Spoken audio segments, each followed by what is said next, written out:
Hello అండి. Welcome to our channel ముద్దపప్పు okay. ఇవాళ మన రెసిపీ వచ్చేసి వినాయక చవితి ప్రసాదాలు. ప్రసాదాల్లో కొన్ని రకాలు ఎలా చేయాలనేది చూద్దాం.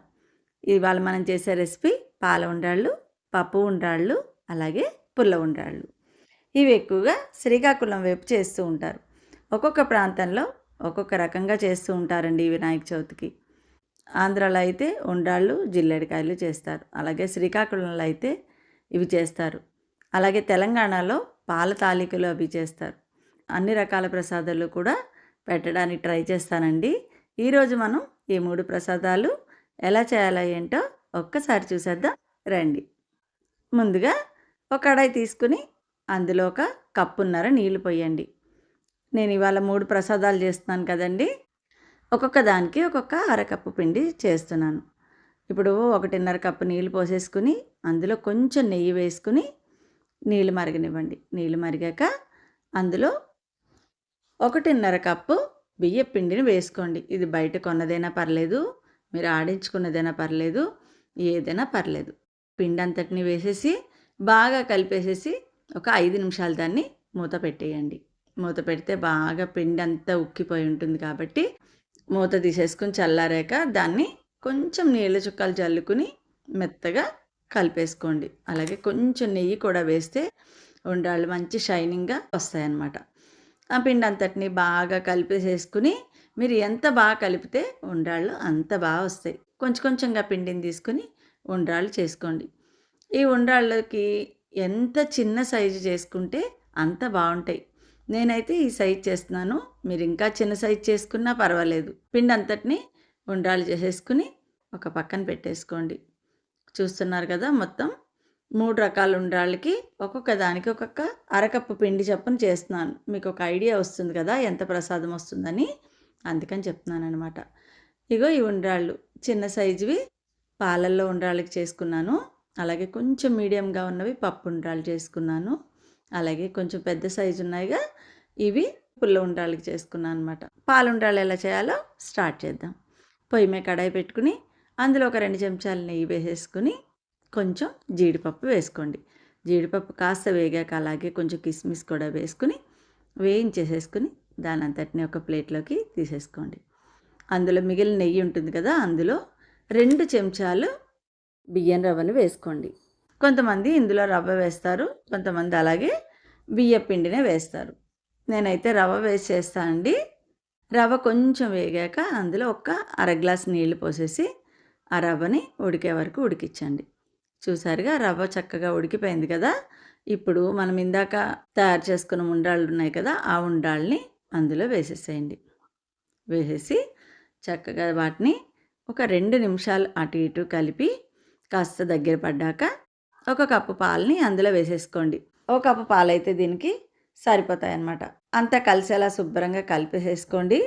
కలిపేసి ఒక 10 నిమిషాల పాటు దాన్ని అలాగే ఉడకనియండి. ఆ రవ్వకి ఉండ్రాళ్ళకి చక్కగా కొంచెం దగ్గర పడి బాగుంటుంది.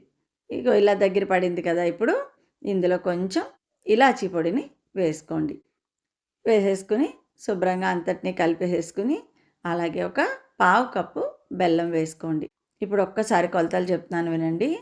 అరకప్పు నీళ్ళకి అరకప్పు పిండి, అలాగే పావు కప్పు బెల్లం అన్నమాట. అలాగే ఇందాక వేయించి పెట్టుకున్న కిస్మిస్, జీడిపప్పు అన్నీ కూడా ఇందులో వేసేసుకుని ఒక 2 నిమిషాల పాటు ఉడకనిచ్చి తీసుకోండి. చూసారుగా పాలుండ్రాళ్ళు రెడీ అయిపోయాయి. వీటిని కొంతమంది రవ్వ ఉండ్రాళ్ళని కూడా అంటారు. సరే, ఇప్పుడు పప్పు ఉండ్రాళ్ళు తయారు చేసేసుకుందాం రండి. అలాగే పొయ్యి మీద కడాయి పెట్టేసేసుకుని అందులో ఒక 2 చెంచాలు నెయ్యి వేసి సన్నగా తరిగి పెట్టుకున్న కొబ్బరి ముక్కలను వేసుకోండి. కొబ్బరి ముక్కలు బాగా వేగాక అలాగే కొంచెం జీడిపప్పును కూడా వేసి వేయించుకుని ఒక ప్లేట్లోకి తీసేసుకోండి. ఒక 3 చెంచాలు పెసరపప్పును కూడా వేసుకుని ఆ నేతిలో ఒక్కసారి అటు ఇటు వేయించుకుని అందులో ఒక కప్పు నీళ్లు పోసేసి మూత పెట్టేయండి. పెసరపప్పు ఎంత బాగా ఉడికితే అంత బాగుంటాయి ఉండ్రాళ్ళు. చూసారుగా చక్కగా ఉడికిపోయింది.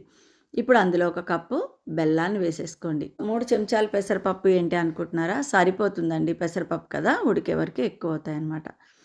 చక్కగా బెల్లం అంతా కరిగిపోయినాక ఇప్పుడు మనం వీటి గురించి ఉండ్రాళ్ళు పెట్టుకున్నాం కదా, ఆ ఉండ్రాళ్ళన్నిటిని అందులో వేసేసుకుని శుభ్రంగా కలిపేసేసుకుని కొంచెం ఇలాచీ పొడిని వేసేసుకోండి.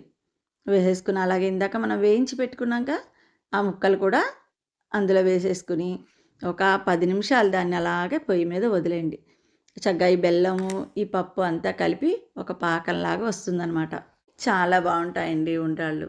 ఒక 10 నిమిషాలు దాన్ని అలాగే ఉడకపెట్టేసి కొంచెం దగ్గర పడిందిగా తీసేసేసుకోండి. అలాగే ఇప్పుడు పుల్ల ఉండ్రాళ్ళు కూడా చేసేసుకుందామండి. పొయ్యి మీద కడాయి పెట్టుకుని ఒక 2 స్పూన్స్ ఆయిల్ వేసుకోండి. అలాగే అందులో ఒక 1 స్పూను పల్లీలు వేసుకోండి. వేసుకుని అవి కొంచెం వేగాక శనగపప్పు, మినపప్పు, ఆవాలు ఒక పావు స్పూను వేసేసుకోండి. అలాగే చక్కగా అవి కూడా అన్నీ బాగా వేగే వరకు వేయించేసేసుకుని ఒక 2 పచ్చిమిరపకాయలు, ఒక అరంగుళం ముక్క అల్లం ముక్క సన్నగా తరుక్కుని అవి కూడా వేసేసుకుని వేయించుకోండి. ఒక 2 ఎండుమిరపకాయలు కూడా అలాగే వేసుకోండి, బాగుంటుంది. అన్నీ కలిపి వేసేసుకున్నాక ఇందులో కొంతమంది ఇంగు కూడా వేసుకుంటారండి. నేను వేయలేదు. కావాలంటే ఇష్టం ఉన్న వాళ్ళు ఇంగు కూడా వేసుకోవచ్చు. అలాగే కొంచెం కరివేపాకు, అలాగే కొంచెం పసుపు, టేస్ట్‌కి సరిపడా సాల్ట్ వేసేసుకుని అందులో ఇప్పుడు వీటికని ఉంచుకున్నాక ఆ ఉండాలన్నిటిని అందులో వేసుకుని అన్నిటినీ బాగా కలిసేలాగా ఒక 5 నిమిషాల పాటు దాన్ని పొయ్యి మీద అలాగే కలుపుతూ ఉండండి. చక్కగా ఈ పోపు సువాసన, ఉప్పు అన్నీ పడతాయన్నమాట. చూసారుగా? ఇప్పుడు అందులో ఒక చెక్క నిమ్మరసాన్ని శుభ్రంగా పిండేసేసుకోండి. పులుపు ఇంకొంచెం తినేవాళ్ళైతే మరి కాస్త వేసుకోండి. పచ్చి కొబ్బరిని సన్నగా తురుముకొని అది కూడా అందులో వేసుకోండి. చాలా బాగుంటుంది ఇందులో కొబ్బరి వేయడం వల్ల. అన్నిటిని కలిపి పక్కన పెట్టుకోండి. చూసారుగా ఎంత బాగున్నాయో?